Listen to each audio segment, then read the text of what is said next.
ensinai-me vossas leis e mandamentos.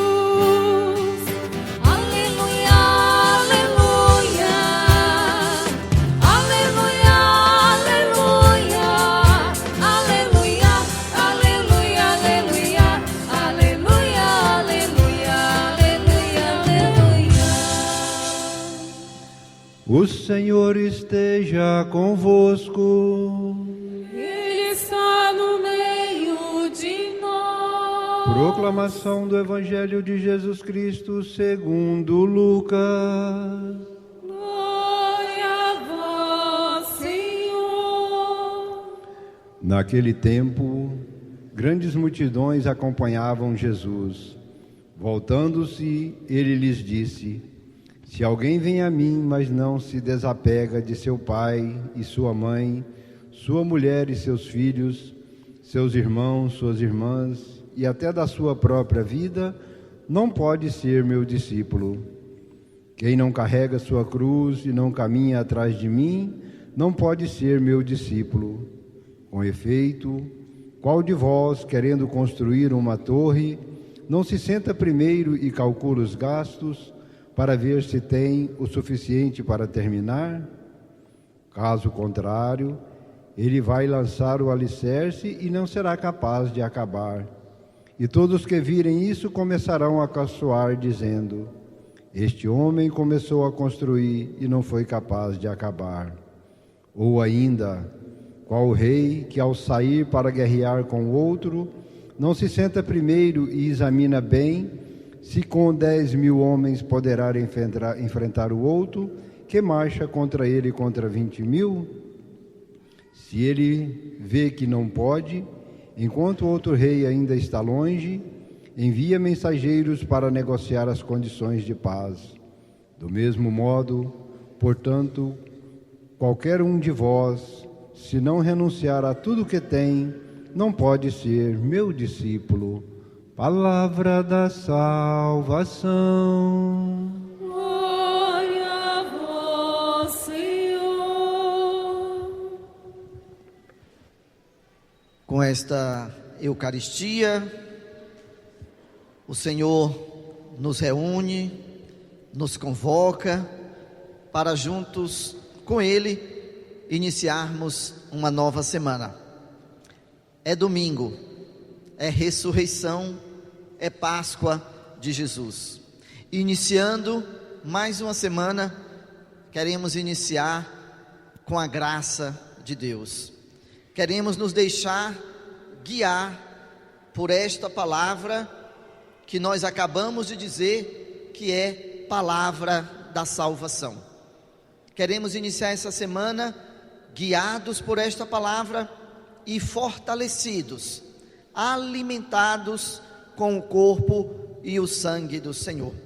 Por isso, abramos o nosso coração para nos deixar guiar pela palavra. É ela que vai nos indicar o que nós precisamos procurar viver ao longo desta nova semana que estamos iniciando. A nossa primeira leitura é um trecho da sabedoria. Será que nós somos sábios? O que é um homem sábio? O que é uma mulher sábia? Às vezes a gente quer ser muito sabido, a gente quer saber demais, saber até sobre Deus. A gente às vezes tem a pretensão de saber tudo sobre Deus, como Deus age, onde está Deus, o que Deus quer de nós. Mas será que nós, humanos, frágeis, pecadores, podemos saber tudo sobre Deus? A nossa primeira leitura nos ajuda. Se a gente voltar aí na nossa primeira leitura, nós vamos ver que o sábio começa perguntando: qual é o homem que pode conhecer os desígnios de Deus? Quem é o homem, quem é a mulher que pode conhecer o que Deus quer? os projetos de Deus? Quem pode pelo menos imaginar isso? E a Bíblia nos diz: os pensamentos dos mortais são tímidos e as reflexões incertas. Então, quando a gente estiver falando sobre Deus para os outros, que às vezes quando a gente fala sobre Deus, parece até que nós somos donos de Deus, que nós sabemos tudo sobre Deus e o outro não sabe nada. Cuidado, porque até mesmo você que estuda, até mesmo você que é da pastoral, até mesmo eu que sou padre, até mesmo o bispo, todos nós somos humanos. E como humanos, as nossas reflexões, elas são tímidas, elas são incertas, porque nós somos humanos. Mal podemos conhecer o que há na terra, diz a Bíblia, e com muito custo compreendemos o que está ao alcance de nossas mãos. Como é que nós queremos conhecer Deus? Como é que nós queremos com toda a certeza afirmar algo sobre Deus? E agora o sábio então vai dizer a coisa mais importante. O sábio vai dizer: acaso alguém teria conhecido o seu desígnio sem que lhe desse sabedoria e do alto lhe enviasse o teu Santo Espírito?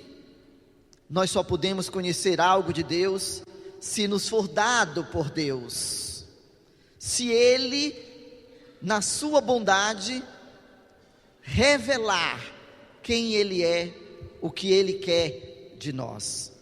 Sem a sabedoria de Deus, a nossa sabedoria humana não consegue conhecer a Deus. Por isso, não chegamos a Deus simplesmente com a cabeça, simplesmente com os estudos. Não adianta a gente fazer faculdade para entender Deus. Não adianta a gente passar anos e anos estudando a Bíblia, ou o catecismo, ou o que quer que seja. Porque Deus não é uma ideia. Deus não é uma doutrina. É Ele que no seu infinito amor envia o seu Espírito, e esse Espírito é que faz com que nós possamos conhecer um pouco mais de Deus. Por isso no Evangelho de João, João vai dizer: ninguém jamais viu a Deus, é o Filho unigênito, é o Deus unigênito que nos revela quem Ele é. É Jesus, esse Jesus que nós escutamos na palavra, esse Jesus que nós entramos em comunhão com Ele na Eucaristia. É Ele, o Filho de Deus, que pode nos fazer conhecer a Deus. Sem Jesus, Deus continua sendo sempre inconcebível para nós. Nós nunca conseguiremos conhecer profundamente quem é Deus. É Jesus, o seu Filho, que nos revela. E o que Ele nos revela? No Evangelho de hoje, Lucas continua nos mostrando um ensinamento de Jesus sobre o discipulado, sobre o que é preciso para seguir Jesus de Nazaré. Nós sabemos, e nós acabamos de ouvir, que as multidões seguiam Jesus. Muita gente seguia Jesus, não é? São Lucas nos diz aí, no nosso Evangelho de hoje, grandes multidões acompanhavam Jesus. Mas Jesus, diferente da gente, como Deus não pensa como a gente, porque a gente gosta de casa cheia, não é não? Não é bonito a gente chegar aqui e ver a igreja cheia? Tenho certeza que o Padre Max, se ele chegar aqui na hora da missa e só tiver 5 pessoinhas, ele vai ficar triste. É bonito quando a gente vê o Serra Dourada cheio de gente para um evento católico. Não é bonito? É. Mas para Jesus, só isso, para Jesus, só número, não basta. Não adianta a igreja estar cheia, não adianta a gente encher um estádio com gente para louvar e rezar, porque só isso para Jesus não é suficiente. Grandes multidões seguiam Jesus. O que Jesus vai fazer? Jesus vai se voltar para as multidões e vai dizer para as multidões: se alguém vem a mim, mas não se desapega do seu pai, da sua mãe, da sua mulher, dos seus filhos e da sua própria vida, não pode ser meu discípulo. Jesus está dizendo: não adianta estar aí atrás de mim, se vocês não me colocam em primeiro lugar. Não adianta estar vindo atrás de mim, se o seu coração está preso a alguém ou a alguma coisa. Jesus não está dizendo que a gente não deve amar nossa família, nossos pais, nossos irmãos, os filhos. O que Jesus está dizendo é que nós temos que ter cuidado para que, se nós queremos segui-lo, nós não podemos ter nada que nos impeça. E às vezes a família impede, às vezes a família dificulta, às vezes um lado quer participar da igreja e o outro não quer, e o outro bota dificuldade.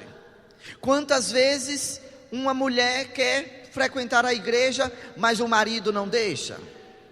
Quantas vezes um filho quer participar da igreja e os pais não deixam?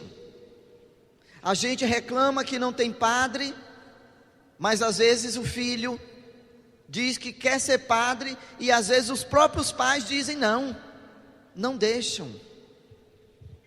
Quantas vezes nós queremos seguir Jesus, mas nem sempre o nosso coração está livre, porque o nosso coração se apega às pessoas, às coisas, aquilo que nós temos. O que Jesus está dizendo é: só pode vir atrás de mim, só pode ser meu discípulo quem tem o coração livre, quem não está com o coração preso, quem não é prisioneiro de alguma coisa. Por isso, o desafio de Jesus para nós também hoje é: se quiser me seguir, tome a sua cruz. Não é isso que ele vai dizer?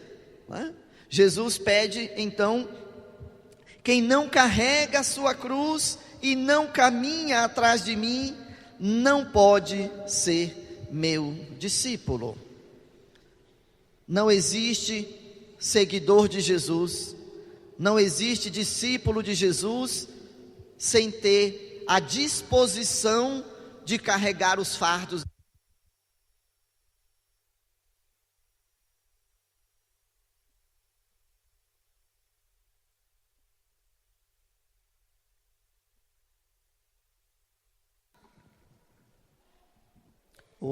O padre Max é assim, ele desligou o microfone lá de Aparecida, né? Se nós não tivermos a disposição de seguir Jesus, carregando, ainda que tenha peso na nossa vida, ainda que tenha dificuldade, ainda que a gente tenha que passar por momentos difíceis, mas a gente permanece com Ele.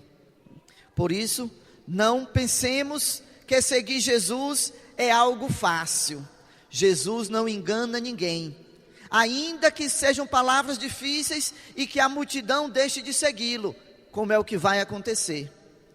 As multidões agora seguem Jesus, mas a partir do momento que Jesus começa a dizer que segui-lo não é fácil, muita gente vai deixar Jesus. E como nós sabemos, no momento em que ele dá a sua vida na cruz, onde estava aquela multidão? Onde estavam aquelas pessoas que iam à procura de Jesus? Lá na cruz, ele tem um momento em que as grandes multidões o abandonam. Muitos dos seus discípulos o abandonam, porque ser fiel a Jesus não é essa coisa tão fácil como muitas vezes nós ouvimos e muitas vezes até está na nossa cabeça. Lembremos, Deus é muito diferente daquilo que a gente pensa. É preciso que o nosso coração esteja livre para que nós sigamos Jesus de Nazaré. Mas não desanimemos. É exatamente isso que Deus quer de nós, que nós estejamos aqui, porque por meio da palavra que nós ouvimos e por meio do corpo e do sangue de Jesus que nós comungamos, o nosso coração vai soltando as resistências. De escravo que nós somos, nós passamos a ser homens e mulheres livres, como São Paulo nos diz na nossa segunda leitura. Filemon era um escravo, estava na prisão com Paulo. E daquele encontro, aquele escravo, agora ele pode continuar fisicamente escravo, mas ele pode ser recebido agora novamente pelo seu servo, mas não simplesmente como um patrão, mas como um irmão. Jesus é aquele que liberta de todas as prisões. Assim como libertou Filemon, ele também quer libertar a mim e ele também quer libertar a cada um de vocês. Peçamos então ao Senhor que no início desta nova semana Ele nos dê a graça de ter um coração livre, que Ele nos dê a humildade de reconhecer que Deus é muito maior do que as nossas ideias sobre Ele, e que Ele nos ajude a carregar a nossa cruz, para que carregando a cruz um dia nós possamos com Ele ressuscitar para a vida nova. Louvado seja nosso Senhor Jesus Cristo. Para sempre seja louvado.